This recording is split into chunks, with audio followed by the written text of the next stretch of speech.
Assalamualaikum warahmatullahi wabarakatuh.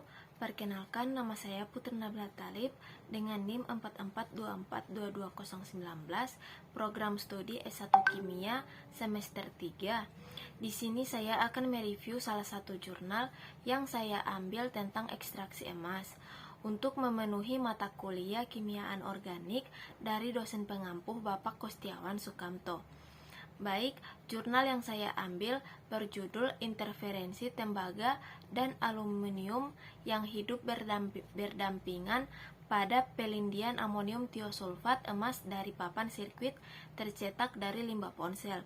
Yang penulisnya adalah Sanghe Jeon, Carlito Baltazar, Hirotaka Takashihi, Ilhwan Park, Mayumi Ito, dan Naoki Hiroyoshi. Baik, sebelum masuk ke pembahasan dalam jurnal, saya akan menjelaskan sedikit tentang apa itu emas. Emas merupakan unsur kimia dengan simbol Au dan nomor atom 79 yang tergolong dalam logam mulia yang memiliki warna kuning cerah, sangat mengkilap, dan tidak mudah teroksidasi. Emas adalah salah satu logam yang paling berharga di dunia dan telah digunakan selama berabad-abad untuk membuat perhiasan, koin, dan karya seni. Emas ditemukan di alam dan dalam bentuk biji yang biasanya dicampur dengan logam lain seperti perak, tembaga, atau timah. Biji emas kemudian ditambang dan diproses untuk memisahkan emas dari logam lainnya. Emas memiliki banyak sifat yang menjadikannya logam yang berharga. Ini merupakan logam yang sangat tahan lama dan tidak mudah rusak.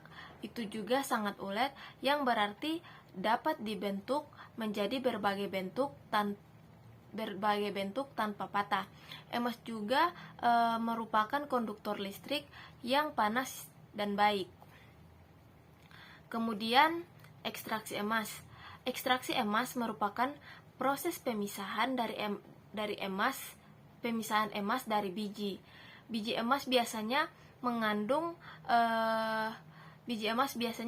emas dalam jumlah kecil, dicampur dengan logam lain seperti perak, tembaga, atau timah. Proses ekstraksi emas itu bertujuan untuk memisahkan emas dari logam-logam lain. Kemudian, pada ekstraksi emas juga memiliki beberapa metode ekstraksi yang digunakan, tetapi yang paling umum digunakan itu yaitu metode sianidasi dan amalgamasi. Metode sianidasi merupakan metode yang menggunakan larutan natrium sianida untuk melarutkan emas dari bijinya. Larutan sianida bereaksi dengan emas untuk membentuk kompleks sianida emas yang larut dalam air. Kemudian, kompleks sianida emas dapat dipisahkan dari biji dan dimurnikan untuk mendapat emas murni. Kemudian, metode amalgamasi. Metode amalgamasi ini menggunakan raksa untuk melarutkan emas dari bijinya. Emas akan bereaksi dengan raksa untuk membentuk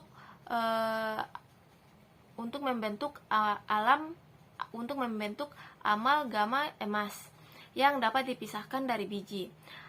Amalgama emas kemudian dipanaskan untuk menguapkan raksa dan meninggalkan emas murni.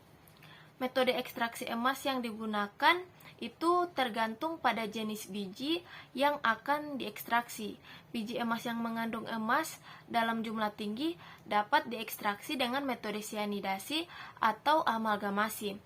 Biji emas yang mengandung emas dalam jumlah rendah atau yang mengandung logam lain yang tidak dapat larut dalam sianida atau raksa dapat diekstraksi dengan metode lain. Kemudian masuk dalam jurnal, yaitu bahan yang digunakan dalam jurnal ini adalah limbah ponsel yang diperoleh dari toko daur ulang di Jepang, yaitu papan sirkuit tercetak, yaitu dari limbah ponsel. Kemudian ada serbuk logam murni seperti Cu, Al, Fe, Zn, Pb, dan nikel yang digunakan untuk percobaan sementasi. Kemudian ada larutan amonium tiosulfat, air deionisasi, aqua regia, dan filter membran. Kemudian larutan yang digunakan dalam proses ekstraksi emas dalam jurnal tersebut adalah larutan amonium tiosulfat yang memiliki pH sekitar 9,5 sampai 10 yang mengandung 1 m Na2SO2O3, 0,5 m NH3, 0,25 m NH42SO4 dan 10 m CuSO4. Kemudian larutan amonium tiosulfat itu merupakan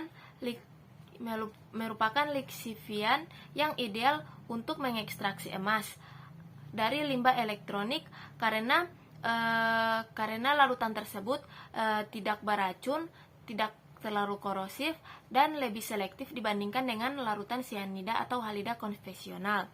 Kemudian masuk pada metode yang digunakan pada jurnal ini. Metode eksperimental yang digunakan dalam jurnal itu yaitu ada 3. Yang pertama, metode eksperimen pencucian, di mana metode yang digunakan dalam jurnal ini melibatkan pencampuran larutan amonium tiosulfat dengan pH sekitar 9,5 sampai 10 yang mengandung 1 m Na2SO3 yang saya sampaikan tadi.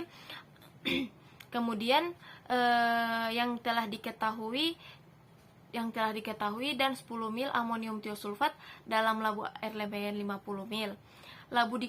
Kemudian labu tersebut dikocok pada suhu 25 derajat Celcius di dalam water bath dengan amplitudo dan frekuensi pengocokan yang konstan masing-masing 40 mm dan 100 dalam 120 menit. Setelah 24 jam, kemudian lindi tersebut dikumpulkan dengan penyaringan yang dianalisis dengan ICP AS. Sementara itu residu padat dicuci bersih dengan air DI tadi.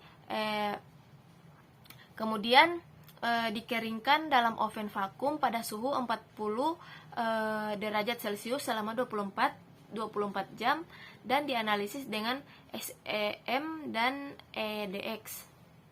Kemudian metode yang kedua yaitu metode eksperimen sementasi, di mana metode ini digunakan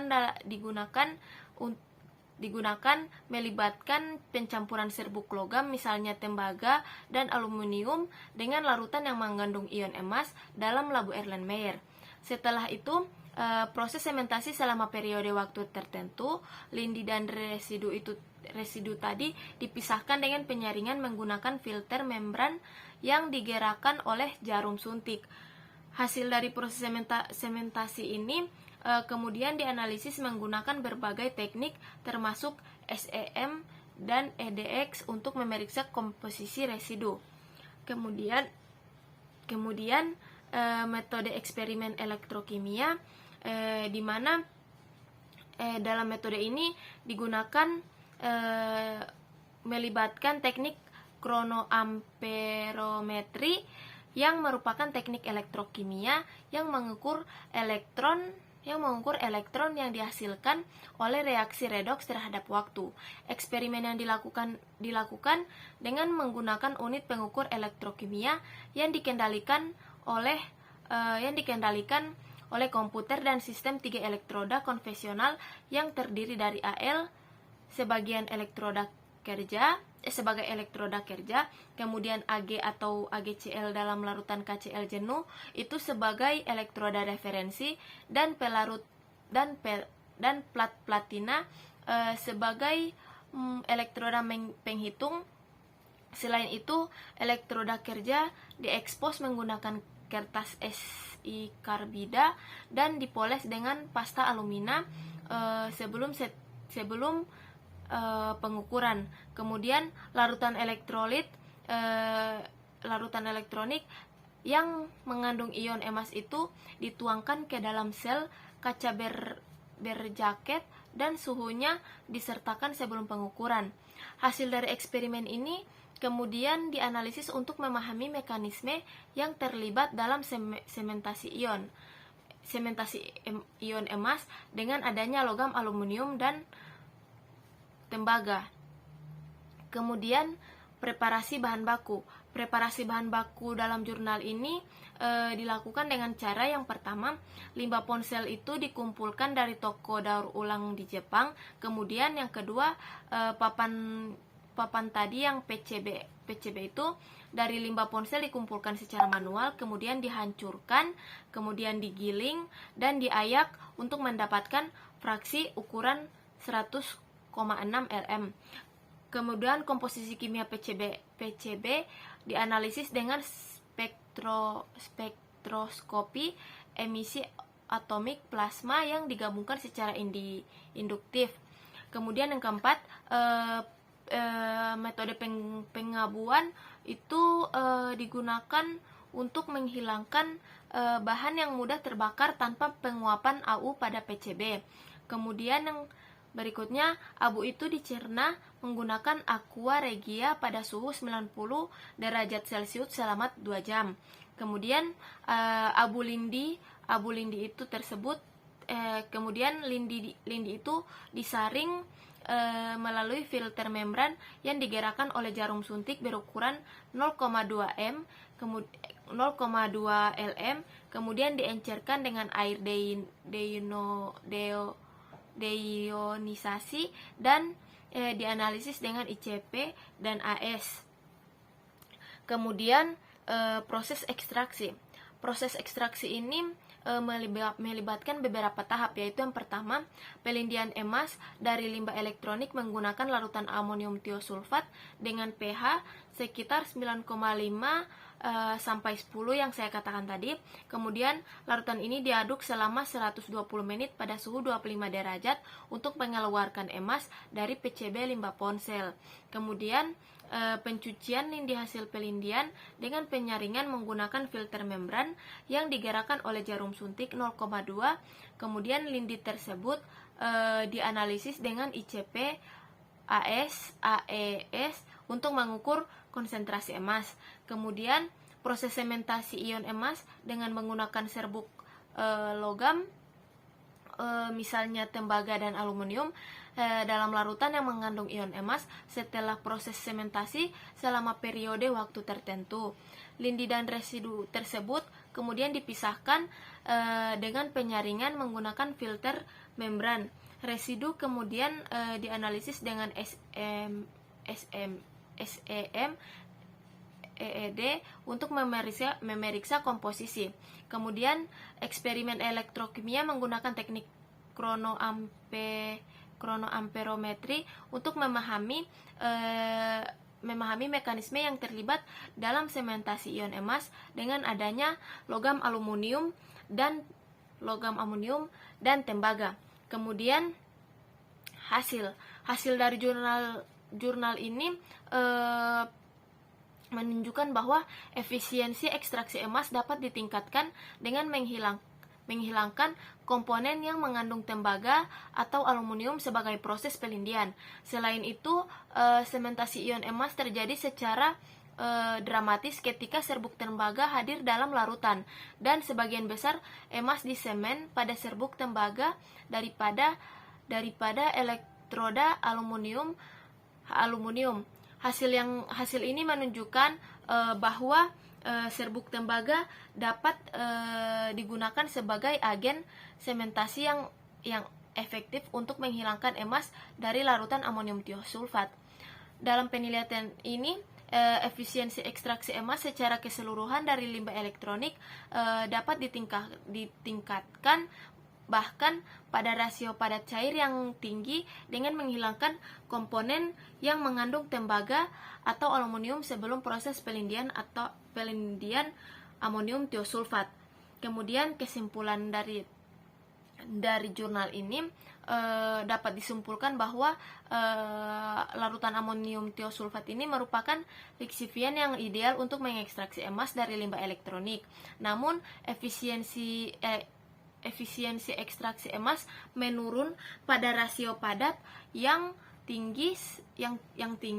Selain itu, sementasi ion emas terjadi secara dramatis ketika serbuk tembaga hadir dalam larutan, dan sebagian besar emas disemen pada serbuk tembaga daripada elektroda aluminium. Itulah review jurnal yang saya buat. Apabila ada salah kata dalam pengucapan, mohon dimaafkan. Wassalamualaikum warahmatullahi wabarakatuh.